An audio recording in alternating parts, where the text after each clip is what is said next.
누가복음 11장 45절에서 54절 말씀입니다.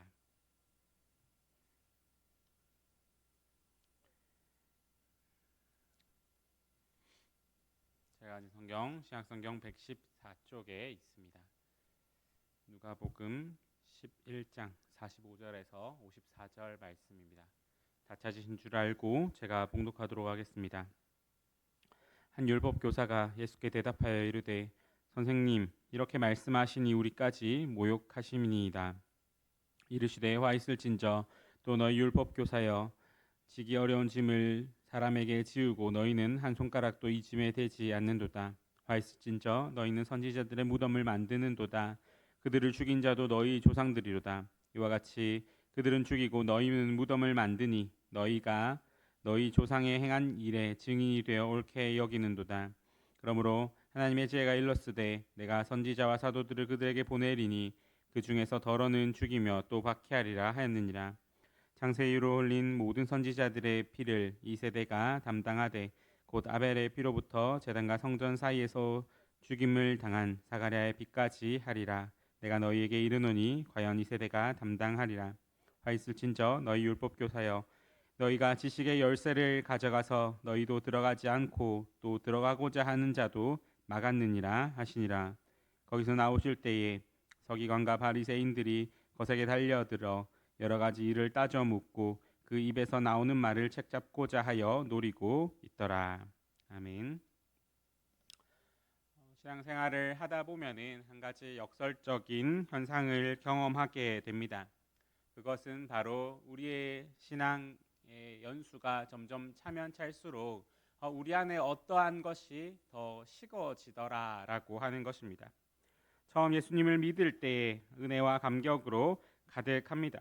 죄사함을 받은 기쁨과 하나님의 자녀가 된 감격이 마음을 가득 채웁니다.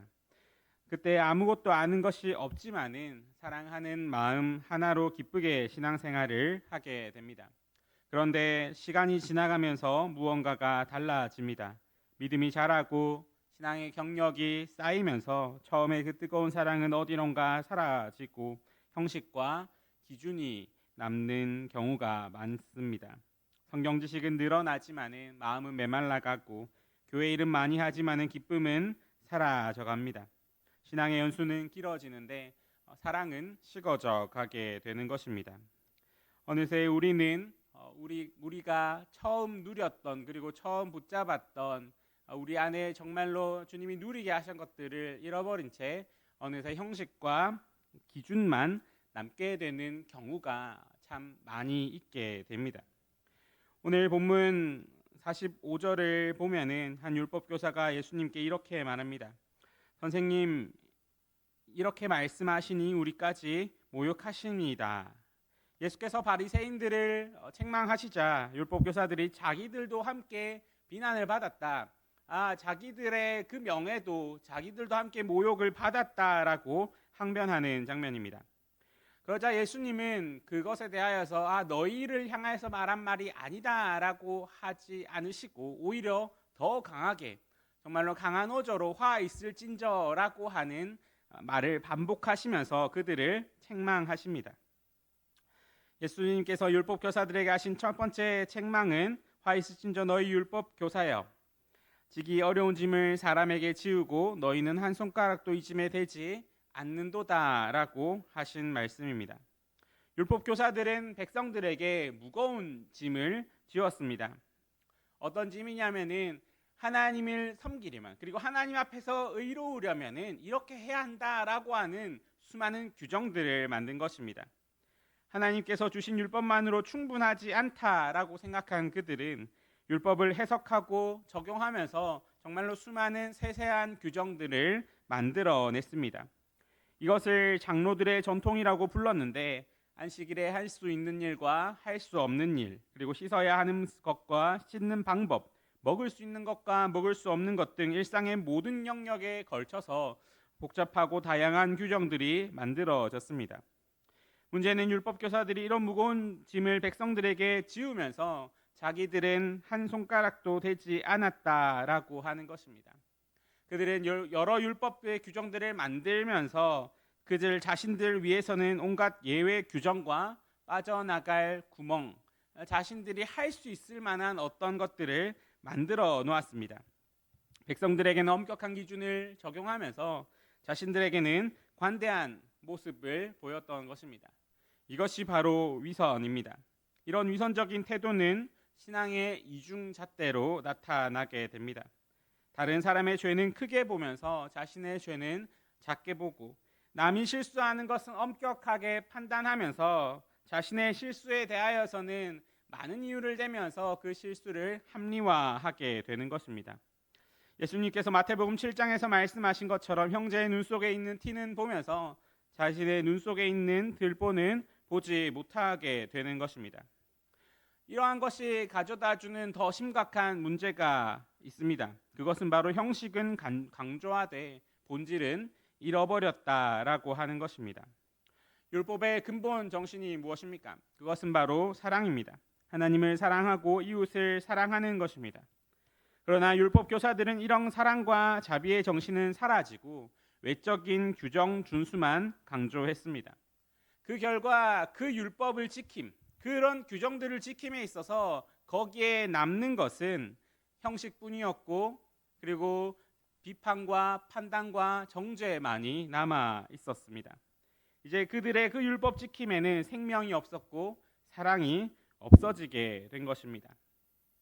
예수님은 이어서 또 하나의 책망을 하십니다. 선지자들의 피를 그들이 담당할 것이다 라고 하는 것입니다. 유대인들은 선지자들의 무덤을 아름답게 꾸미고 기념비를 세웠습니다.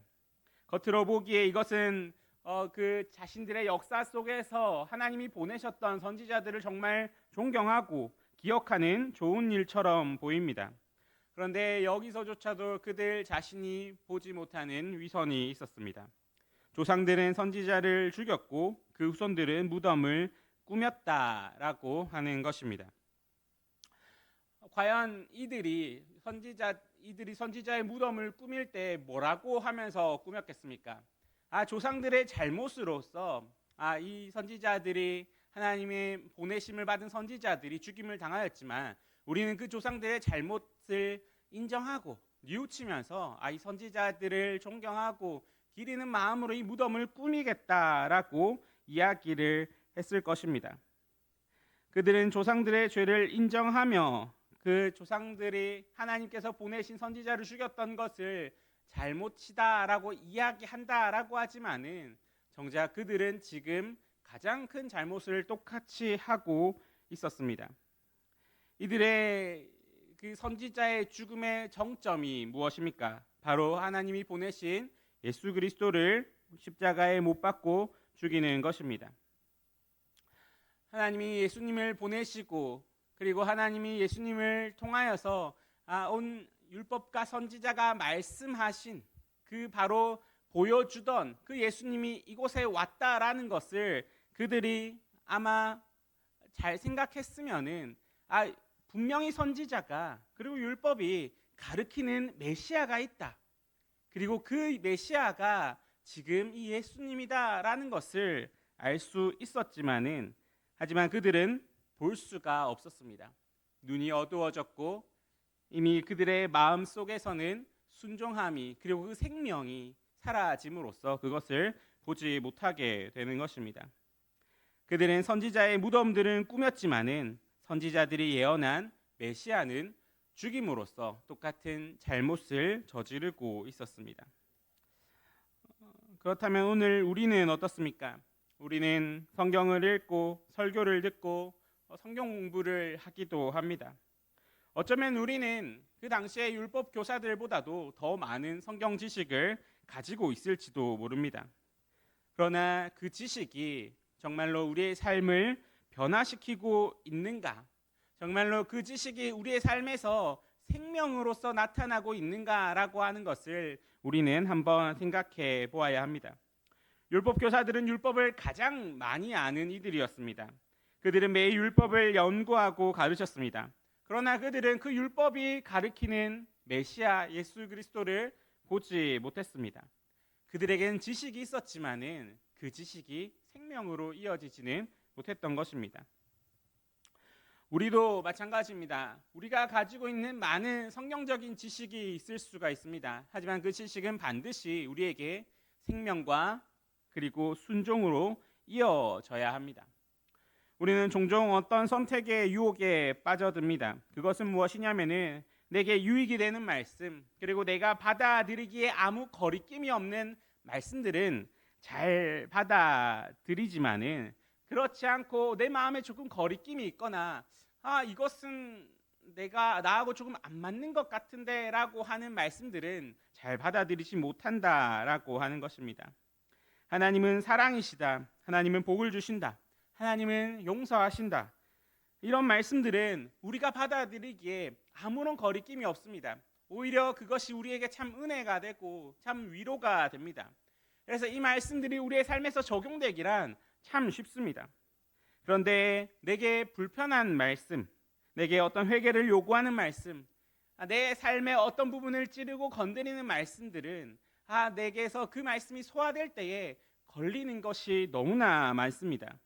그때 우리는 어떻게 합니까? 잠시 그 말씀이 소화되는 것을 잠시 옆에 내버려 두고 잠시 모른 채 하지는 않습니까? 원수를 사랑하라 라는 말씀을 듣고 그건 이상적인 이야기지 현실적으로는 불가능하다라고 말하기도 합니다.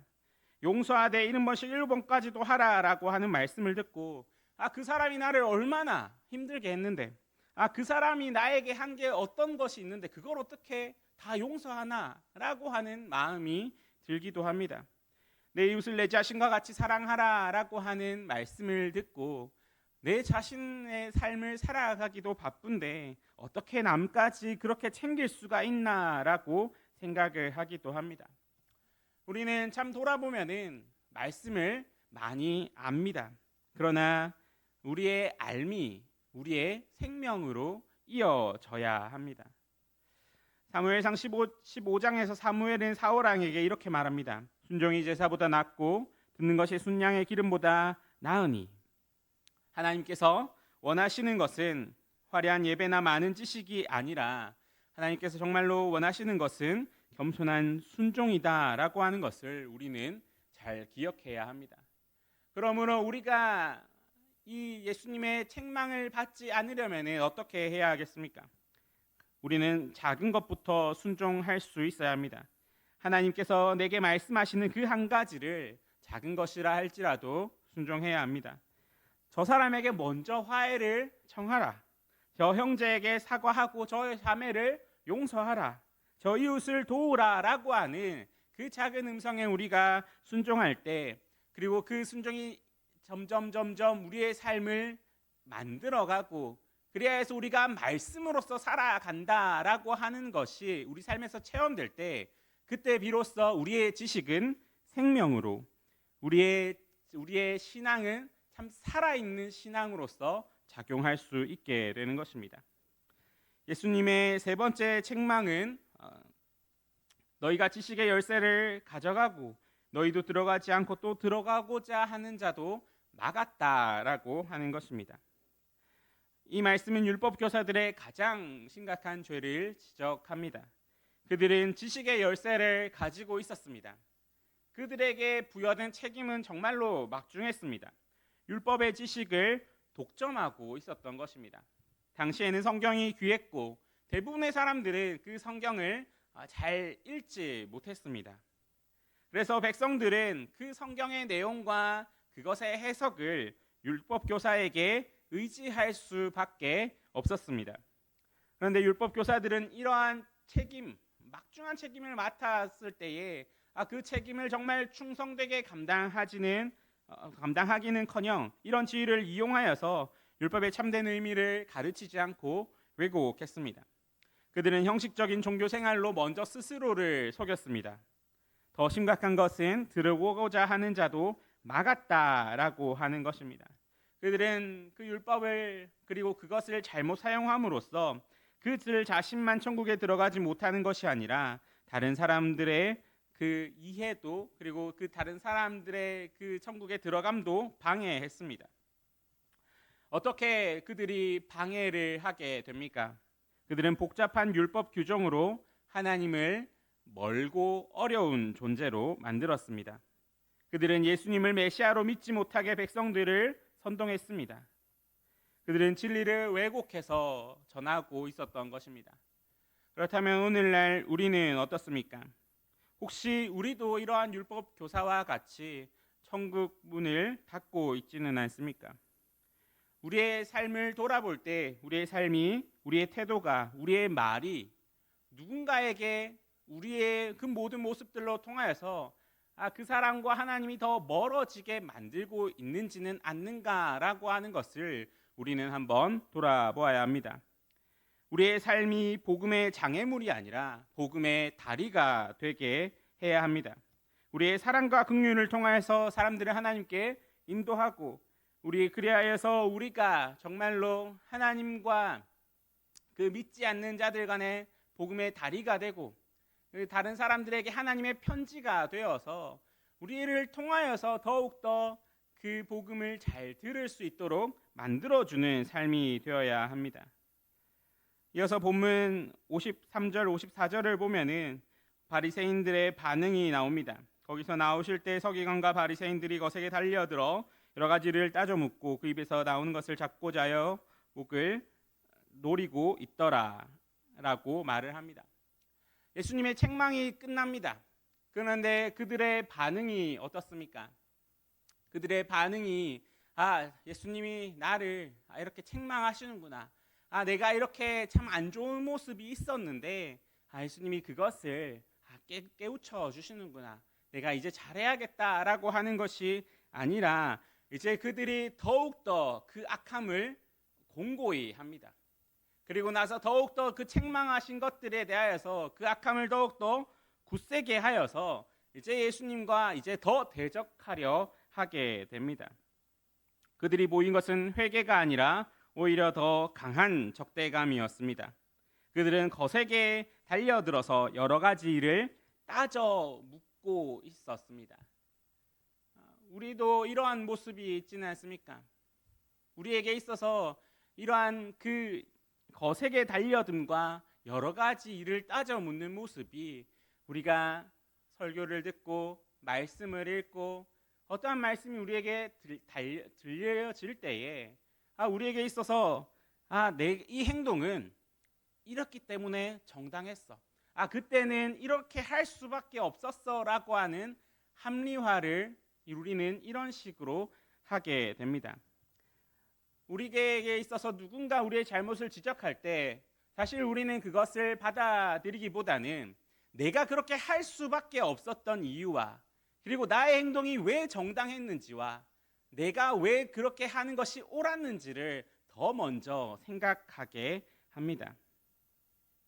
그런데 예수님은 우리를 책망하실 때에 우리를 왜 책망하시게 됩니까?